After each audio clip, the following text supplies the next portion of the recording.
నెల్లూరు జిల్లా రాజకీయాలు మళ్లీ వేడెక్కాయి.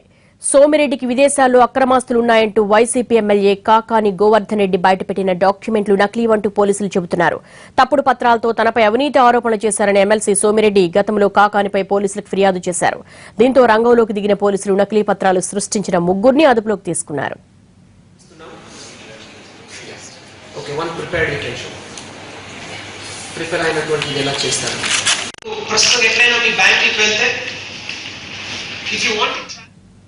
ఎమ్మెల్యే కాకాని గోవర్ధన్ రెడ్డితో ఫోర్జరీ పత్రాలు తయారు చేసిన నిందితుడు చిరంజీవి మాట్లాడినట్లు తమకు ఆధారాలు లభించాయంటున్నారు నెల్లూరు ఎస్పీ విశాల్ గున్ని. కోర్టు ఆదేశాల ప్రకారం ఎమ్మెల్యేపై చర్యలు తీసుకుంటామన్నారు ఎస్పీ విశాల్. నిందితులు బ్యాంకింగ్ డాక్యుమెంట్లు సేకరించి ఇలా తప్పుడు పనులు చేస్తున్నారని గుర్తించామని, అయితే దీని వెనుకున్న రాకెట్ ను గుర్తించి దర్యాప్తు జరుగుతోందంటున్న ఎస్పీతో మా ప్రతినిధి Vijay face to face. Nellore జిల్లాలో సంచలనం రేపినటువంటి టీడీపీ అదేవిధంగా వైసీపీ నేతల మధ్య జరుగుతున్న కేసుల వివాదం ఓ కొలిక్కి వచ్చిందని చెప్పుకోవాలి. ముఖ్యంగా టీడీపీ ఎమ్మెల్సీ సోమిరెడ్డి చంద్రమోహన్ రెడ్డికి విదేశాల్లో అక్రమ ఆస్తులున్నాయంటూ వైసీపీ ఎమ్మెల్యే కాకాని గోవర్ధన్ రెడ్డి చేసిన ఆరోపణలపై సోమిరెడ్డి ఇప్పటికే పోలీసులకు ఫిర్యాదు ఇచ్చినటువంటి సంగతి తెలిసిందే. అయితే ఈ కేసులో దీని వెనక ఉన్నటువంటి కీలకమైనటువంటి ముగ్గురు నిందితులను పోలీసులు నెల్లూరు జిల్లా పోలీసులు అరెస్ట్ చేశారు. ముఖ్యంగా ఇవి నకిలీ డాక్యుమెంట్లే అనేటువంటి విషయానికి పోలీసులు ఒక నిర్ధారణకు వచ్చినట్టుగా మనకు తెలిసింది. కొద్దిసేపటి కిందే ముగ్గురు నిందితులను కూడా మీడియా ముందుకు పోలీసులు తీసుకొచ్చారు. అయితే ఈ వ్యవహారంలో కాకాని గోవర్ధన్ రెడ్డి పాత్ర ఏ విధంగా ఉందని చెప్పి మనం అనుకోవచ్చు సార్? మీకు ఆల్రెడీ నేను చెప్పడం జరిగిందండి. ఇన్వెస్టిగేషన్స్ మొదలైంది, ముగ్గురు ముద్దాయిన పట్టుకోవడం జరిగింది. ఎమ్మెల్యే పాత్రను మనం అనలైజ్ చేయడం జరిగింది. ఎందుకంటే ఎమ్మెల్సీ గారు ఇచ్చిన కంప్లైంట్లో అక్యూజ్డ్ వన్గా ఎమ్మెల్యే గారు ఉన్నారు. ప్రైమా ఫేసి ప్రెజెంట్ ఉన్న ఎవిడెన్స్ ప్రకారంగా టెలిఫోనిక్ రికార్డ్స్ 22 టైమ్స్ వీరి మధ్యలో 20+ టైమ్స్ మధ్య ఆల్రెడీ కమ్యూనికేషన్ ఉన్నాయి. ఫర్దర్గా మనం ప్రోబ్ చేస్తాము. ఫర్దర్గా మనము అన్ని ఎవిడెన్స్ని కలెక్ట్ చేసి ఒక కాంప్రహెన్సివ్గా మనము ఛార్జ్ షీట్ చేయడం జరుగుతుంది. అంటే ఎప్పటి నుంచి కూడా ఈ కాల్ డేటా మీరు సేకరించడం జరిగింది? వీరి మధ్య సంభాషణ ఏ డేట్ నుంచి ప్రారంభమైంది? డీటెయిల్స్ నేను మీడియా ముందు చెప్పలేము, but there is definitely prima facie evidence. ఇప్పుడు ఈ వ్యవహారం కూడా కోర్టులో ఉంది కాబట్టి మీరు అన్ని కూడా విషయాలు చెప్పలేమంటున్నారు. ఒకవేళ కోర్టు మీకు అనుకూలంగా కానీ ఉత్తర్వులు ఇస్తే మీరు వెంటనే అరెస్ట్ చేసే అవకాశం ఉందా ఎమ్మెల్యే?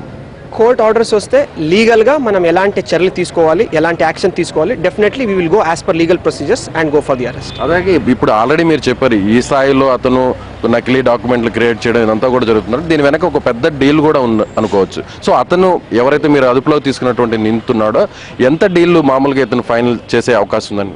లేదండి, నేను చెప్పాను కాబట్టి I have only evidences. I can only share what data I have.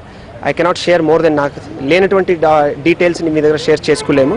So let us analyse all the evidence. తర్వాత మీ ఈ ట్రాన్సాక్షన్ గురించి నేను చెప్తాను. అలాగే గోవర్ధన్ రెడ్డిని కూడా మీరు ప్రైమరీగా కూడా విచారించడం జరిగింది. ఈ విచారణలో ఆయన ఇచ్చినటువంటి సమాచారం మేరకే ఈ స్థాయి వరకు కూడా మీరు కేసుని తీసుకురాగలిగారు అనుకుంటారు?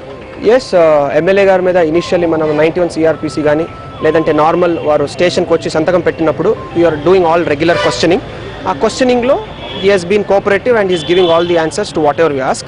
Later we will take a call. ఎలా నుంచి చర్యలు తీసుకోవాలి, ఇచ్చిన డాక్యుమెంటేషన్, ఇచ్చిన స్టేట్మెంట్స్ రికార్డ్ చేసుకొని దాన్ని ఛార్జ్ షీట్లో ఎలా తీసుకువెళ్ళాలి, we will take a call. ఫైనల్గా ఒక క్వశ్చన్ సార్, అంటే ఇంటర్నేషనల్ బ్యాంక్స్ సంబంధించినటువంటి ఏదైతే ప్లెయిన్ డాక్యుమెంట్స్ ఇవన్నీ కూడా బ్లాంక్ పేపర్స్ అన్ని కూడా సేకరించడం జరిగింది.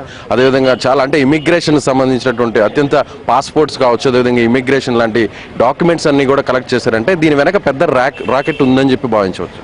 లేదంటే దీని కనుక ర్యాకెట్ మన దృష్టికి ఏం రాలేదు. నెంబర్ 1, ఇమిగ్రేషన్ సంబంధించిన వాళ్ళకి అథారిటీస్కి మనం ఒక కాగదాలు త్రూ ప్రాపర్ ఛానల్ అడ్రస్ చేయడం జరిగింది. రెండోది, ఈ డాక్యుమెంట్స్ ఎంటీ డాక్యుమెంట్స్ ఏది చూపించాను banking documents, these are normally available over the counter. So వీడు అన్ని సేకరించి ఒక పెద్ద స్థాయిలో సేకరించి హై క్వాంటిటీకి సేకరించి ఇలాంటి యాక్టివిటీస్కి వాడాడు వీడు. So other than this for us right now prima ఫేసీగా మన దగ్గర ఎటువంటి ఇది లేదు. ర్యాకెట్ కానీ దీని వెనక ఒక పెద్ద ముఠా కానీ ఉన్నటువంటి సమాచారం మన దగ్గర లేదు. ఉంటే we will intimate the people in Tamil Nadu from where we have seize some documents, people who manufactured seal, Tiruvallur వైపు ఎవరు ఉన్నారు సీల్ కానీ టైపిస్ట్ కానీ వారికి ఇన్ఫార్మ్ చేసి they will take a further action on this. Thank you sir. ఇది అంటే YCP MLA Kakani Govardhan Reddy అదేవిధంగా ఇప్పుడు ఎవరైతే అదుపులోకి తీసుకున్నటువంటి నిందితుడు ఎవరైతే చిరంజీవి ఉన్నారో వీరిద్దరి మధ్య కూడా ఫోన్ సంభాషణలు జరిగినట్లుగా ప్రాథమికంగా గుర్తించామని చెప్పారు. అయితే పూర్తి వివరాలను మాత్రం కేసు కోర్టులో ఉండడం వల్ల దీనికి సంబంధించినటువంటి మరిన్ని వివరాలను త్వరలోనే ఆ కోర్టు ఉత్తర్వులను బట్టి వెల్లడిస్తామని చెప్పి ఎస్పీ విశాల్ గున్ని చెప్తున్నారు. మొత్తం మీద నెల్లూరు జిల్లాలో టీడీపీ వైసీపీ మధ్య జరుగుతున్నటువంటి కాకాని సోమిరెడ్డి మధ్య జరుగుతున్నటువంటి కేసుల వివాదం పోలీసులు ఒక కొలిక్కి తీసుకొచ్చారని చెప్పుకోవచ్చు. ఆ కాకాని గోవర్ధన్ రెడ్డి సోమిరెడ్డి మీద బయటపెట్టినటువంటి ఆధారాలన్నీ కూడా ఫోర్జరీ డాక్యుమెంట్స్ గానే నిర్ధారణ అయినట్లుగా పోలీసులు చెప్తున్నటువంటి తీరును బట్టి తెలుస్తుంది. అయితే కాకానిని పోలీసులు అరెస్ట్ చేస్తారా లేదంటే ఈ కేసు కోర్టులో ఏ విధంగా ముందుకు జరుగుతుందనేటువంటి విషయం మరికొన్ని రోజుల్లోనే తెలవబోతుంది.